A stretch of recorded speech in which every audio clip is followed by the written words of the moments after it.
Hello everyone and good morning to all of you, and thank you for joining us in the third day of MARUF. And it was a great program for the past 2 days, and now today we are continuing and keeping up the pace, talking about many important issues. And one of the most important issues for me is that how can we do better looking through the eyes of children. And as an architect and as a mom myself, this is a very important topic for me, and I'm happy to be sharing these issues with you. My name is Selva Gürdoğan, and I'm an architect, and I've been working in Istanbul since 2009. I'm sorry. And for the last 4 years, I've been working along with a lot of different partners, and we will be mentioning these programs and projects we have done. Cecilia Vaca Jones is here with us, and I will be switching to English in order to moderate this panel better, and you can listen to the Turkish translation.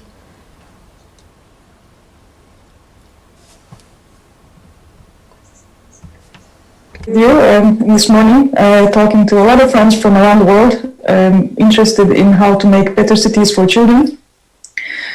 Cecilia is the executive director of Bernard van Leer Foundation, which was established in 1949 and has put children, and especially young children's experience of cities at its focus, and how to also create better services for them to thrive. Prior to her position at the Bernard van Leer Foundation, Cecilia was the Minister of Social Development of Ecuador from 2013 to 2016. During her mandate, she championed policies to improve conditions of children, women, and indigenous populations. Cecilia is trained in international relationships and has a master's degree in social policies for sustainable development from University of Bologna, and an executive degree in cities from London School of Economics. Cecilia, it's a pleasure to have you. We have worked together for so long, and it's really amazing to have this conversation with you now, discussing the amazing work Bernard van Leer Foundation is doing and all the kind of agenda it's setting for change on this very urgent subject. So thanks for being with us. Thank you, Selva. It's a great pleasure to be here. And as you say, super happy to share the experience of the work that we're doing around the world. And of course, this includes also the amazing work we've done in Istanbul with you guys. So super happy to be here this morning. Should I start right away? I think so. Yeah, I think the way we will run this panel will be that we will Cecilia will be presenting, and we will take breaks in between to have conversations. We highly encourage everyone who is interested in this subject and wants to know more, please ask your questions in the chat box. We'll be happy to stop and talk about them. And we have about 50 minutes to an hour, and we will work through that time through hopefully a quite exciting conversation. Thank you, Selva. And yes, so as Selva was saying, I joined the foundation in 2016, when we were starting to implement Urban 95. For those of you who are not familiar with Urban 95, basically the one question that we like asking our partners and people and mayors and practitioners and urban planners, architects, everybody who has some kind of power or making decisions at a city level is, if you could experience the city from 95 centimeters, which is the height of a healthy 3-year-old child, what would you change or what would you do differently? I always like using this picture, which basically shows this couple of twins from Bogota who are exactly 95 centimeters. This is in one of the neighborhoods of Bogota that we were working. As you can see, one of the big pieces of work in Bogota was actually around improving the public space, but also using art as a way to improve the areas and just kind of create this coziness on the design of these very vulnerable neighborhoods. But let me start sharing a little bit of why we decided it was so important to work at the city level. For those of you who are familiar with children policy and especially with early childhood development policy, for many years, the discussion has been around how can we keep a holistic perspective of running early childhood development policy. And this basically includes the perspective of integrating the sector of education, health, nutrition, and social development. But what the Bernard Van Leer Foundation did after so many years of experiencing successful programs on early childhood policy, they decided, why don't we start also integrating policy that has to do with urban planning and design? Because of course we want to protect children as the main focus of the policy of early childhood development. We want to make sure that all the policies that we run protect children and their families. But then when you start thinking what happens when the child leaves the home, right? They're immediately exposed to the environment and in most cases to cities, because we must consider that the largest percentage of the population is already living in cities. So when we opened this question, basically what we were trying to answer is how can we make the experience of children and caregivers in cities be different, but be different in a positive way, because we want to make sure that the environments that have an impact on the way that caregivers raise their children can be positive. And that's why we decided that we wanted to help cities find different ways to scale up cost-effective solutions that could really try to keep this holistic perspective, but also integrating new ways that we can take advantage of the city as a place where we can really see children live, play, interact, and just create all these positive connections. And you'll see that through our approach, basically what we're trying to do with all of our partners is trying to understand how can we use data to make children more visible when we're talking about city policies, while also trying to see which are the best ways that we can use design and behavioral science to create cities that can really become healthier and safer and happy places for babies, toddlers, and families to live in. And of course, we're not only thinking about babies and toddlers, because what we think is that whatever helps babies will help any other stage in life. I do want to share with you why is it so important to work on the early years, because this is something not everybody knows. I mean, we all love children and we all like to see babies around our cities, but we are probably not aware what's happening in the brain of a baby during the first 1,000 days of their lives. And I do want to spend some time just explaining a little bit of evidence and science on what has been proved so far. So in the first 1,000 days of life of a baby can make up to 1 million connections per second. I'm always a little bit surprised to see this data, because if you think about 1 million connections, it's amazing per second, right? Like I cannot even picture making 1 million connections. But in reality, the amount of connections that babies do during the first, especially during the first 2 years of life, but it's during the first 5 years of life, is quite impressive, because everything that happens in the brain of a baby is new, and they're making these connections basically many of these healthy connections are called synapses, which are really the connections that then help babies through their life. But the evidence that we know so far, and there's a lot of there's this very famous economist who was a Nobel Prize Heckman, he has proof that investing in the early years can bring the highest economic return in the future. And this is quite interesting, because not every government understands the importance of investing in the very early years. And I think that if we could understand, not only from the economic perspective, but especially from the social perspective, how important this investment is, I think many of us would do things differently. So I already highlighted the economic benefits, but I always like highlighting the social benefits, because for me, those are the most important.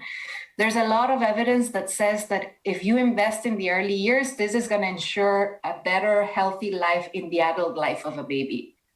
So if I invest in a baby's health now, and this has to do with nutrition, this has to do with mental health, this has to do with physical health in general, the health of this baby is going to be much better in the future. Likewise, there's evidence of children who have access to better services and better interventions in the early years also do better during the educational cycle. And of course, this represents higher incomes in their adult life and in their adulthood. So this is a piece of evidence that we also like sharing with mayors and policymakers, because I think it's important to emphasize on some of the social and economic returns that we get through investing in the early years. But again, one of the things that we've learned through the work that we do on early childhood development is that if we want to ensure this optimal brain development, we have to ensure that caregivers also can have this stimulation and can have this just feel in a way that they feel safe to raise their children, right? So for me, also emphasizing on how important it is to be attentive to the needs of caregivers. It's important because we cannot expect caregivers to give their best if for example, a caregiver has to travel for 3-4 hours a day, and then he or she is also supposed to be like this amazing caregiver, right? I think it's demanding too much sometimes from caregivers.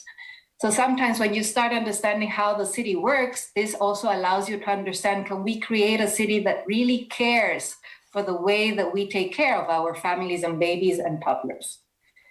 And that's why since 2016, we have prioritized 3 entry points to the work that we do with cities. I think this is super important to share with everybody, Selva, because this, of course, when you work in the urban space, and you would know better than me about this, because of your professional background. But I think for me, the most important thing that we did as the Bernard Valier Foundation was actually prioritize 3 key areas that we think are fundamental in order to improve the way that we can plan and design the city. So the first one is around the public space, because we do see that caregivers and children need good public space in order to create these positive connections that we were talking. But we also think mobility has to do with a lot of ensuring these good conditions for caregivers to be able to promote like a good raising for their children. And this has to do with trying to promote a safe, convenient, affordable, but as I always say, a sustainable and active way of moving around the city. We know so far that walking and biking are probably the best ways to raise to get around a city for young children, because when a baby is walking with their caregivers around a city, they're also like making a lot of connections with other people, with their immediate context. And likewise, in the bikes, there's a lot more ways to be stimulated. Of course, public transport can also be good, but I always think about like wandering around the city with a baby and a toddler involves very complex journeys. So if those journeys can be walking or cycling, they can stimulate more connections. And finally, the neighborhood planning, we do like this focus of really trying to understand what happens at a neighborhood level, because this is the best way to really understand what can we do different.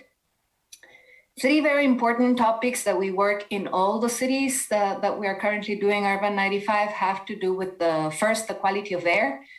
This is something that we have recently raised in Istanbul, and I actually think during this forum, we also did the air beam swap, which is basically this idea of trying to create more awareness of the quality of air that we are breathing, but especially when we think that air is the first public good that any baby has access to. Like when a baby is born, the first thing they do is they breathe, right? So I do think that if somehow we can ensure that babies have a good quality of air since the beginning of their life, we are actually giving them an opportunity to create a healthy development of their brains, of their lungs, of their hearts. So the quality of air is a very important issue that we must consider when working in cities.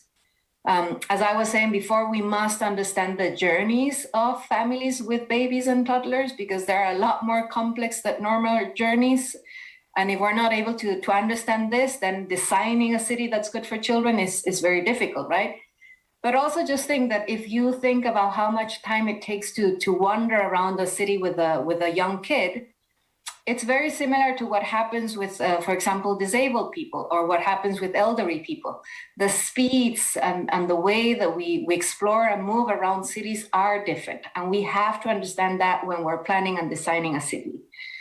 And the third very important point, and especially during this pandemic, I think for me, this has been one of the most important lessons, is being able to access nature is important. It's important for our physical health, it's important for our mental health, and we need to ensure that people have access to nature. And for me, this is also quite evident. We see on the work that we do with Urban 95, there are huge gaps of access to nature in every city.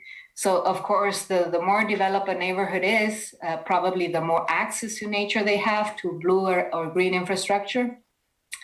But the less the developed a neighborhood can be, usually the less access they have. No, so we see in very vulnerable areas in any city around the world, including Istanbul, but I would say in many other cities that we work, like Lima or Bogota or Sao Paulo or Recife, and even some cities that we have done some amazing work, like Tirana. We see that the access to nature is something that creates huge gaps among different families and different societies as well, right? Like, this is also something that can be marked because of the rate of development that you might have, right? And we're going to stop after this slide, Selva, as we had agreed, but I wanted to share this slide, which I love sharing with everyone every time I present about Urban 95, because for me, somehow this slide summarizes our expectations of what we are hoping to do in cities. And it's basically really making sure that all the interventions that we do are basically promoting healthy connections. And as I was saying before, we want these healthy connections, of course, to happen from the very beginning, from the pregnancy moment. And these connections start happening the moment a mother is pregnant and they start connecting with their babies. But once the baby is born, we might want to make sure that they can connect to other babies, that they can connect to other caregivers, that this feels as a way to be inclusive in society, to relate to others, to create these positive connections that are also creating these stimulations and the synapses in the brains of babies. And again, in this slide, just to emphasize, it's not only about the connections among people and between people, but it's also the connections with the environment, with the built environment, with the mobility, with the way that we move around a city to explore and to nurture these relationships. So let me stop there, Selva. No, yeah, let's have a good conversation. Yeah, thanks, Cecilia, for this very, I think, rigorous introduction to this issue. It is often, I think, invisible, the needs of young children, because it's such a stage in life where you are so dependent, and that dependency is currently identified as a dependency on parents and immediate caregivers. That's I think public institutions and our set of policies see that as almost a private area. And that private area actually needs a lot of support. There's a lot of public support that needs to be provided for that time. And it's largely, I'm talking about this, I guess, from my Istanbul perspective, it can become very invisible. You can imagine, you don't know how many babies and young children live in Istanbul, because they are in the domain of the houses and of the interiors. And because we don't get to actually experience how many children live in the city, because we don't get to see them in public life as much. It's not that they don't exist. Every metropolis roughly has 20% of their population in this age group, including that their parents, their grandparents, and their siblings. Actually, a lot of us have babies in our lives, and we still don't get to see them so much in public space. So this is, I think, one of the core questions. How do we get to see more babies outside? How do we get to understand more how to create better cities for them? It's one of the questions that Urban 95 I think very timely begins to ask, especially in cities that have big populations like Istanbul, Bogota, Lima, and so on. You gave this analogy of the brain and it's how it develops in the early days. When we talk about this, we also use this example that the brain, your DNA is like a construction project that you have, You have a wonderful project. Let's say when you were born, you have amazing DNA, a lovely project. And you end up with a lousy contractor. Your environment is not helping you build that brain to the DNA or to the project that has been provided. Then you never fully reach your potential, because that the quality of the construction of your brain. And I like this very architectural example, because I think it helps people from our professions understand this issue of biology. I think easier, that you never really get your full potential if you don't have these connections, and if you don't support a baby with creating these connections. So really wonderful slide that summarizes what we are looking at to foster. One of the things, Cecilia, that I've always kept with me through the conversations around Urban 95 was when Gil Penalosa was asking, so what do children like playing with the most? And he would pause and say, it's other children.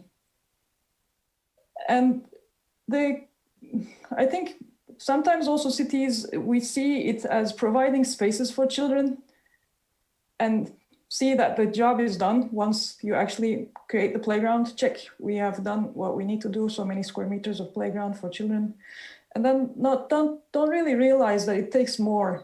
And then when you become, I think, involved with children, you realize that it takes more. It takes a reason to go to that playground. It takes it to be easy to get to that playground. It gets that for a caregiver to have a friend to meet in that playground.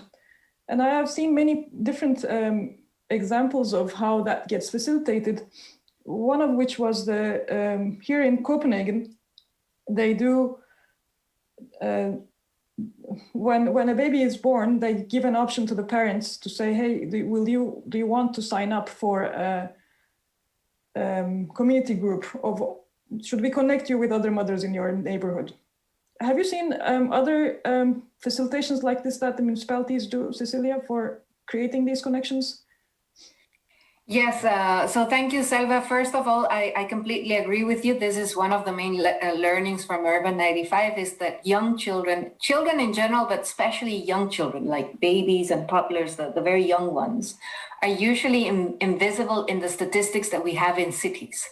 And this has been quite interesting. I can tell you, coming from my own experience of working at a national level in a country like Ecuador, of course, I had all the statistics of children at a national level.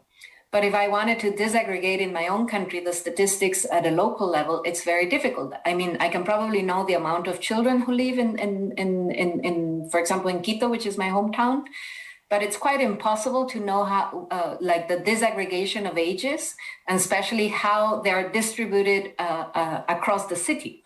And I think this is the kind of indicator and information that cities need in order to make decisions as well. So the first thing, it is very important that we can make children, and especially young children, visible in our maps, that we can know where do we have the biggest concentrations of children living in different neighborhoods, because this can also enable cities to make better decisions towards improving public spaces, towards creating a network of services, towards improving mobility. I think it gives you a completely different perspective on the way that we can plan and design the city. I also agree with you that this metaphor, and especially coming from an architect or engineer background, is this idea of like the first years of life is basically creating the foundation of what we're gonna enable as an opportunity for our babies in their future life, right? If we invest enough to make a strong foundation, then you will be able to build a strong building that will last forever. It's the same with our brains. If we are able to create a strong foundation, this is gonna sustain the life of these human beings for the rest of their lives. So it's super important to understand that.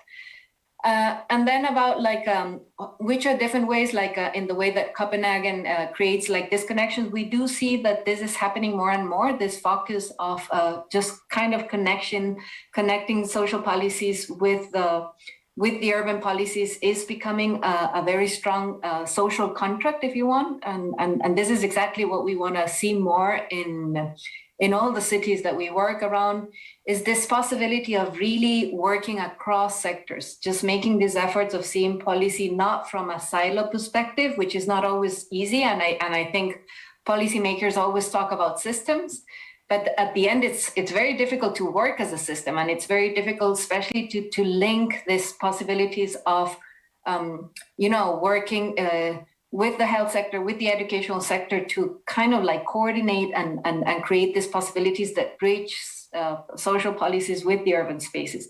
We're seeing that happening more and more, just like in order to really kind of involve community into the decisions.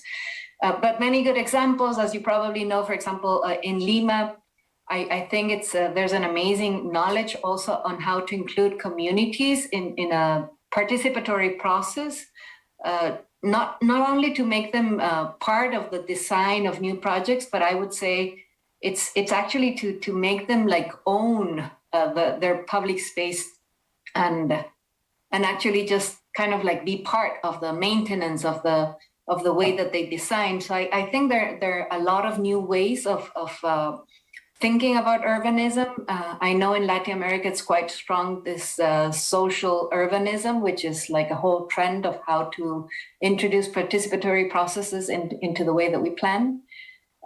Brazil has a lot of that as well. We're currently working with 25 cities in Brazil, so it's quite impressive to see the amount of cities that are engaged with creating this idea of human interactions, right? And I think that's quite powerful.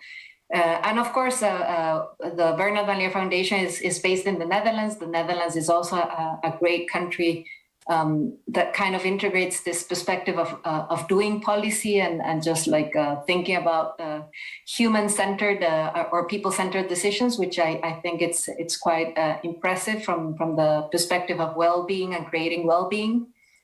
But yes, let me stop there so we can continue this. Yeah, thank you so much, Cecilia. Really look forward to the next slides you're going to show us now. Yeah, okay. So just to continue, I thought, Selva, it could be interesting to share with the audience this morning is some of our most important lessons learned. Super. Okay. Yep, there we go.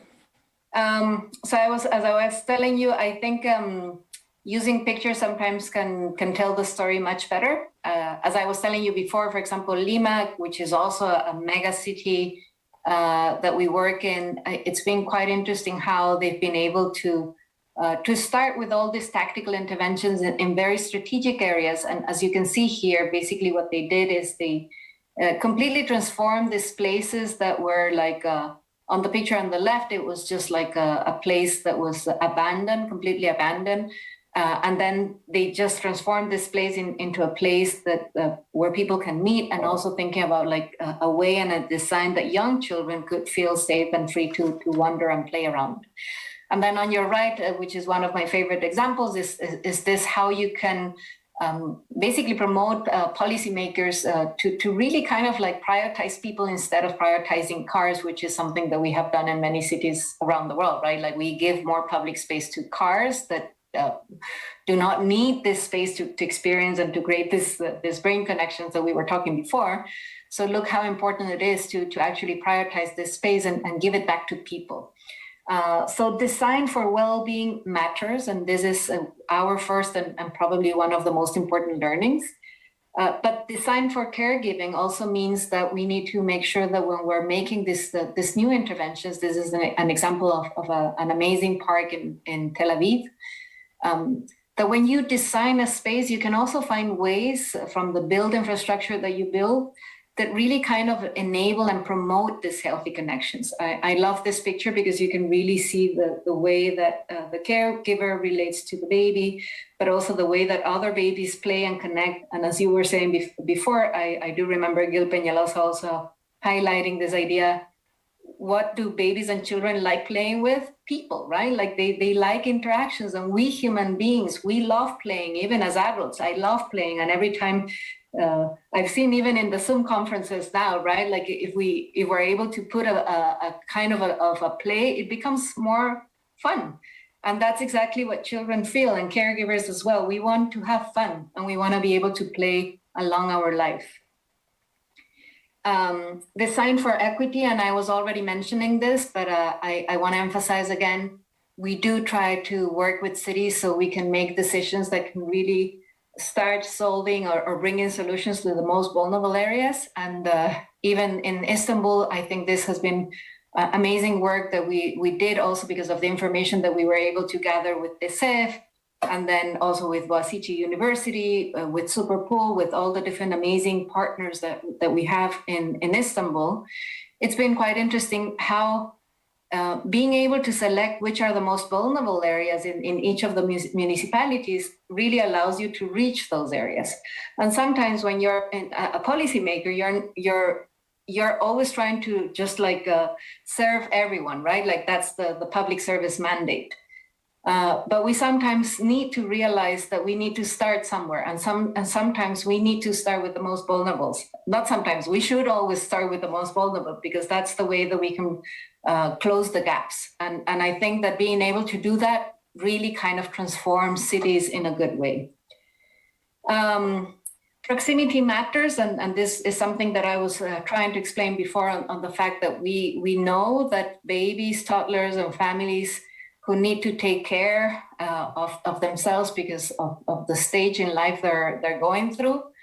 Proximity matters because the closer you are to different services, the better your quality of life becomes, right? Like people who have to commute for hours and hours, they definitely don't have the strength or time to be good caregivers. But if children and caregivers can walk, can bike to their services, it becomes like a complete different experience. So for example, now that there's a huge debate around like the 15 minutes neighborhood, it's quite interesting because I do believe that this sense of proximity, this sense of just being able to reach everything that you need in a close distance does make quality of life quite different, but especially and particularly for babies and caregivers who need attention in this period of life. They need time, and they need to be able to have this positive experiences. And because, as I was saying before, and this is just a graphic trying to show how different a journey with a young baby or toddler can be like, which is the graphic on the right, and how usually the journey of a family who doesn't have young children can be like, right? Like it's usually much simpler. This picture for me kind of summarizes the slide of the healthy connections because of everything that's happening in this picture. In this picture, as you can see, basically you have caregivers with a lot of young children, you have bikes, you have nature, you have all the different elements that for me kind of describes this environment that's really enabling this healthy connections, because there are lots of things happening in this picture. So for me, the big conclusion here is think babies as an inclusive design principle. Sometimes we were like, with all this discussions that we have nowadays with all the populations that migrate from different places and how inclusive we want to be. Public space is an opportunity to make spaces inclusive for everyone and for all. There are no differences in the public space. We should be able to create places where people meet and share and learn and just grow. And I think this is what basically this picture is trying to show. You might be familiar with this, Selva. This is one of the amazing squares that we were able to work in Istanbul, and maybe just as a conclusion that can open our conversation. For me, this is exactly what cities need. They need to be able to create and recuperate healthy environments and make these environments warm, responsive, spaces that people can go frequently. And can enable the spaces where people can feel safe to play, safe to talk, safe to explore, because this is what human beings need. So we encourage our partners and today our audience to really kind of empathize with the needs of children and caregivers. Just think for a second, what does this really mean to everyone? Thank you, Cecilia. When you were talking, and we were talking about the gap that is experienced already in the in the development of human beings. I was super surprised to hear that actually before school age, the gap is already there. We think I think there's a in general, and I'm saying this from a Turkish perspective, but that children start learning at school. That children actually the learning starts when they sign up for first grade or preschool. But data actually shows that the achievement gap is already there before the school age. Can you tell us a little bit more about what this data actually means? Cecilia, I'm sure you're more knowledgeable on it and you will articulate it better than I do. So, yeah, thank you, Selva. No, this is exactly what I was trying to refer with the example of like the 1 million connections that babies do. And as I was saying before, during the first 5 years of life is the period that your brain is basically creating this, we call them synapses, which are basically these healthy connections that enable, to create memory, to create identity, to create security. So this is basically what you're creating during the first years of life.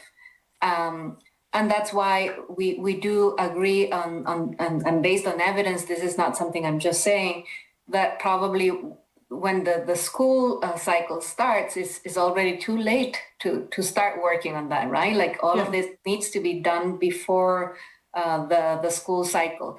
And these are not just like, it's not just like educational skills. I mean, it's all the set of skills that human beings need that need to be settled before this educational cycle starts.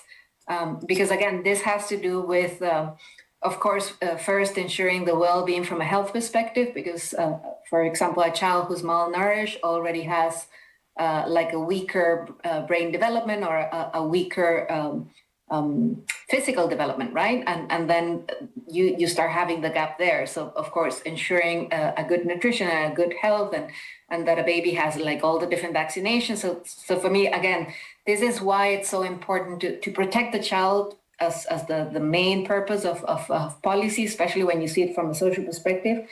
A baby and a young child needs to have all of this ensured, like from a health perspective, from a social welfare perspective, a baby needs to be protected.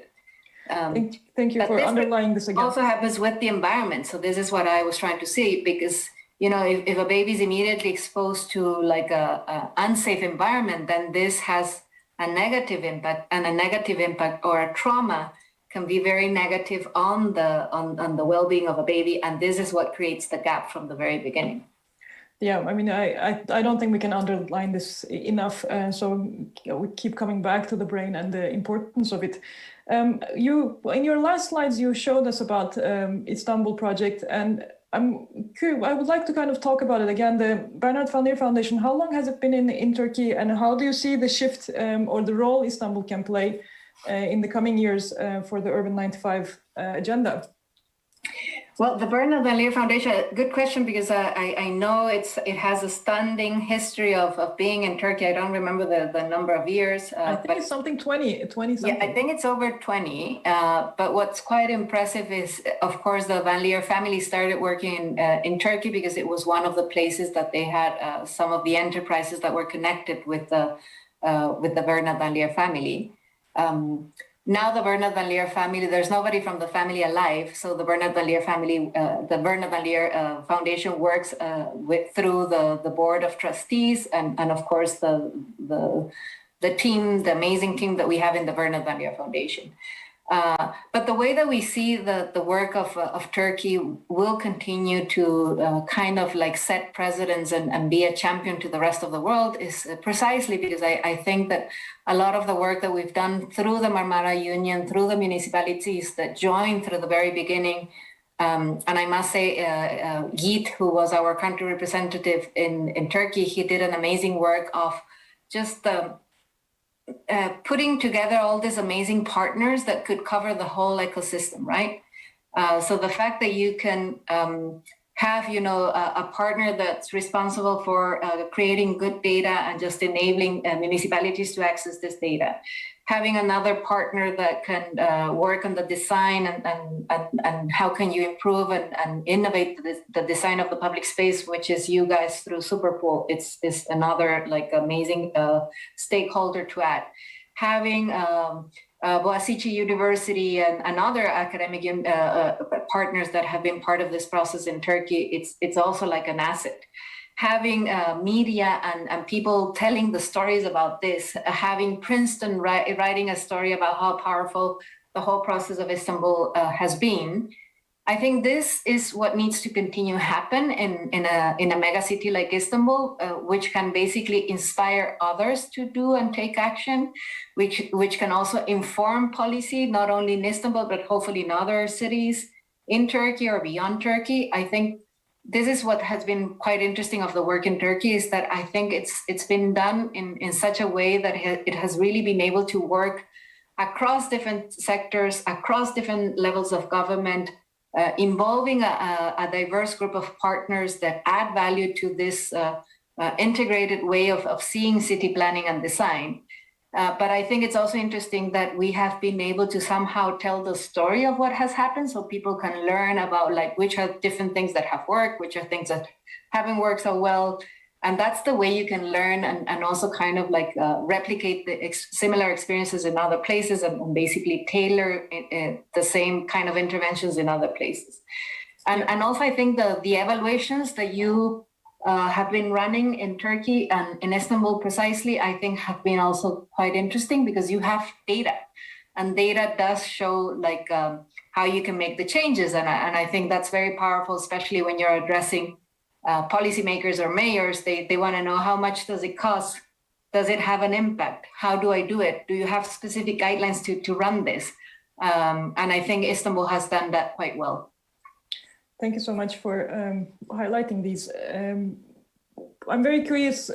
I mean, I think I also have to add that it takes a lot of patience, and working with cities, especially cities as big as Istanbul, Lima, it changes not overnight. It takes time, and I really am very honored to be a part of this larger endeavor that was initiated with Bernard van Leer Foundation, with Yiğit, Neslihan, and Fikret Bey's incredible vision in the beginning, and sustaining it for 4 or 5 years. This effort now, hopefully, we see it becoming more institutionalized. And there's so much to do, and I'm so excited that Istanbul is in this conversation, along with other cities like Izmir, Gaziantep, and district municipalities like Maltepe, Beyoğlu, Sarıyer, and Sultanbeyli. So if you would like to know more about this, if anybody in our audience is curious, please reach out now or later. There is a lot of experience now in this region for thinking what can be done better for children in the cities. So Cecilia, if we go back to your presentation, I think there's the final part we would like to go through and know more about. Yes, so as you were saying, actually this ties very nicely to the last couple of slides that I have for today's presentation. And this has to do that, as you were saying, Selva, any process of change at a city level does need like a lot of patience, I would say, because you're trying to transform a system, and system transformation does not happen immediately, right? Like there are lots of different conditions that need to be in place in order to make them happen. But maybe some very important approaches that we keep in mind in order to ensure a healthy scaling process when we work with cities has to do with making sure that we have the right data. As I have been emphasizing along my presentation, data matters. Data is the only way that we can actually make better decisions, that we can also monitor progress, that we can evaluate changes. And so I think it's important to consider data and as a very important thing to do, and just to actually just make visible the invisible, as we were saying before, right? Like if we don't have precise data around babies and toddlers, then it's hard to tell what's happening.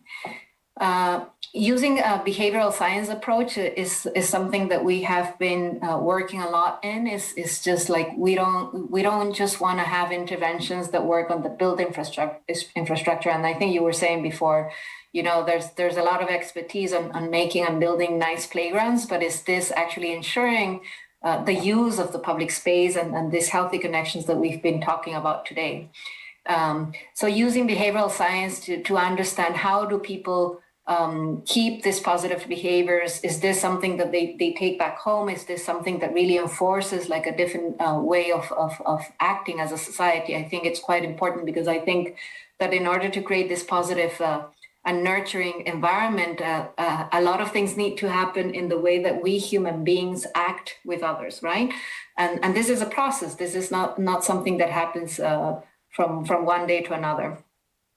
And finally, for me, I always believe in the power of the workforce and the people who sustain the services. So when we're thinking about institutionalizing policies with the municipalities, for example, in the work that you do with the different municipalities with the Marmara Union, making sure that you build upon the capacities of people who will continue with these processes, right? Like people who will stay as public servants running this services, but also all the other people that can add value, as I was saying before, to this incredibly diverse ecosystem is quite important.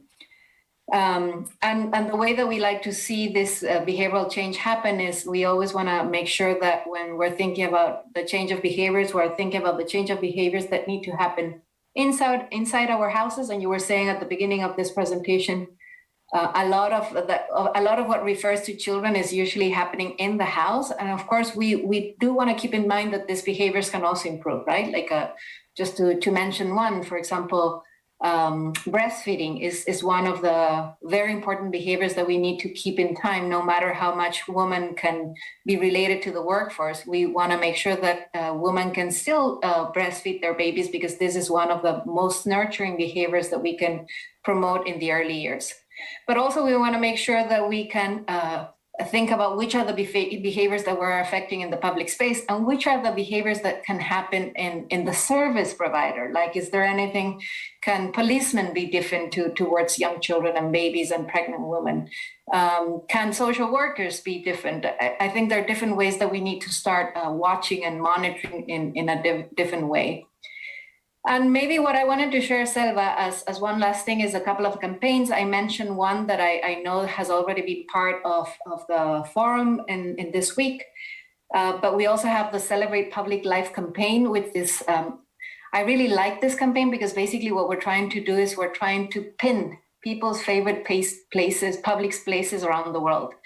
So if you get into this site, which is celebratepubliclife.com, you'll see that there's like a wall map, and basically what you can do is you can go and just like pin your favorite public space. Why are we doing this? Is because we think it's nice to actually understand better how are people using public space, and when we select a good public space, what are the things that we are considering that actually make a good public space? And this can be very different depending on the context, right? Like what can be a good public space in Copenhagen is probably very different to what a good public space can be in my home country, Ecuador, or maybe Turkey, or maybe Brazil, because of the weather, because of people, because of the culture. So all understanding better all of these things that make public spaces thriving spaces is very powerful to create this awareness. So this is the first thing that we want to do with this campaign. And of course, we're asking everybody attending to this forum today, please don't forget to add your favorite public spaces, because this helps us understand better how we can make better public spaces for all. But also, and the other very important thing that we're trying to do through this campaign is trying to find out which are those champions that transform public spaces, which are those key people that are really kind of like showing us the way to transforming public spaces. And we're going to be running this campaign for a while, so we need to populate this map as much as possible. But we want to make sure that we are listening to this grassroots voices. I'm always amazed, and I'm sure you know a couple, Selva.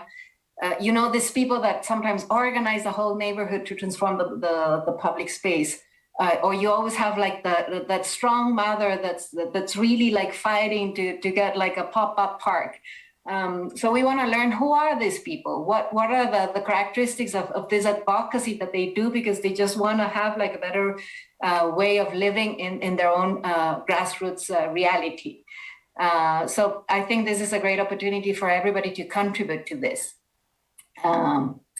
I have a small video of the other course that we're doing. Should I pass it now, or? Yes, let's. I think it's a good moment to also announce that program. I hope it will be very interesting for a lot of people here. Yeah, so maybe just as an introduction, we are running, we're trying to put all of our knowledge products and everything that we've done in many different countries, so to create a reflection with other cities. So we're inviting over 100 cities around the world to be part of an executive course that we're doing with London School of Economics. But I'll show you this very short video that explains this much better than what I can do in 2 minutes. So let me share my screen and find the video. The Urban 95 initiative, I think, starts. How many cities are there in this now? Right now we have. We are working in 63 cities, but wow. Yes, growing quite fast. Sorry, it's taking me a while to open the video, but it should be there in 1 second. So just give me 1 second. And I would like to, in the meanwhile, again, also emphasize the Celebrate Public Life work and the campaign that is running alongside that webpage. I think we talk a lot about crowdfunding, crowdsourcing information, and creating participation. The tools we have range, I think, and now the digital technologies we have allow us to a new audience, wider participation. Yeah, it doesn't seem, for some reason, it doesn't seem to be. I cannot see it on my screen. Okay, so maybe we can just talk about it. Let's do that. I think it's equally exciting to hear about it without the video. Yeah. Yeah, it's not opening for some reason.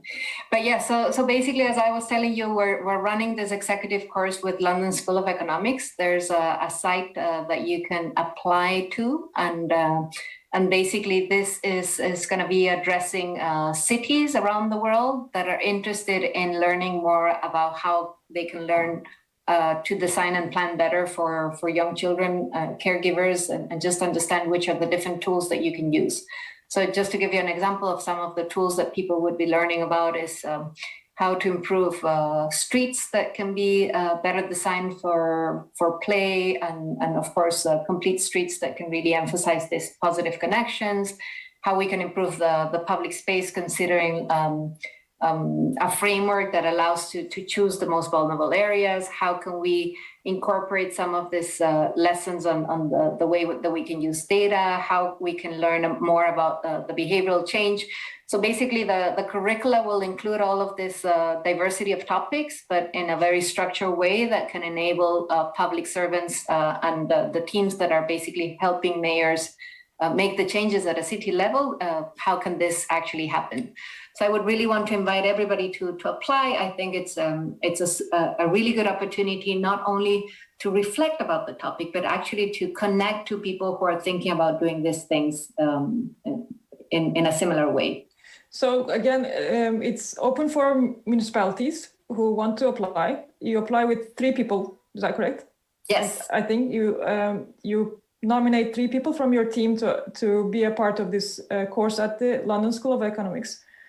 There is a online process that teaches or that you have to go through, and if you are selected, then you get a sponsored experience in London at the School of Economics to be there for 1 week. Yeah, to be there for 1 week with all the experts from around the world discussing how to make better cities for children. So I think it's a really amazing opportunity that Bernard van Leer Foundation is providing together with LSE. And please keep an eye on it, and I would love to see a lot of participation from the Marmara region, from Turkey. I hope we will see you there. So thank you so much, Cecilia. This was a wonderful morning. It's so nice to look through the work that Bernard Foundation has actually pioneered in the last years. And it's amazing to see it's actually, this agenda was created 5-6 years ago, correct? Yes. And the amount of actually knowledge that has been put together, both as tools for sharing and also as practice on the ground, is quite impressive. I have to say, I have gone through architecture education for 8-9 years, and I haven't had one hour of education on children's experience of cities. So it's has been always quite impressive to me, that blind spot, why this doesn't get talked about, and the science behind this. Why doesn't it become a part of the design education? It might be different at the urban design level, I hope, but I know for sure at the architecture education level, it needs to be promoted more. Also, the work of cities. We're so fortunate, I think, to be a part of this movement again. Super excited for the work to come, together with many of the partners that hopefully are in the audience today. So, Cecilia, thanks a lot. Thank you, Selva. No, it's always amazing. And thank you, because I think it's because of champions like you who actually can walk the talk, right? Like can take action, can do things differently, can think from your own professional background, can just like change the chip on seeing how you can introduce this into your professional practice. And I think this is exactly what we've realized, is that we cannot improve the life of babies and children if we're not able to reach these other constituencies that are probably not keeping in mind all of these concepts, and we need to reach them as well. It is important, and I think it's one of the big causes that we should be moving around for the next couple of years. So hopefully it will become as big as other causes that the world is sustaining at this moment, because I think it's part of just like making sure that we can promote a more sustainable development for all. So hopefully this is the main intention, and we are super happy that you are such a big voice in our movement, and hopefully more and more people will be joining. Yes, we look forward to making more friends. Thanks for participating today, and thank you for listening to us this morning. There's a lot to be done, and we look forward to doing it together. Yes, thank you, Selva, and thank you all. Have a great day. Bye-bye.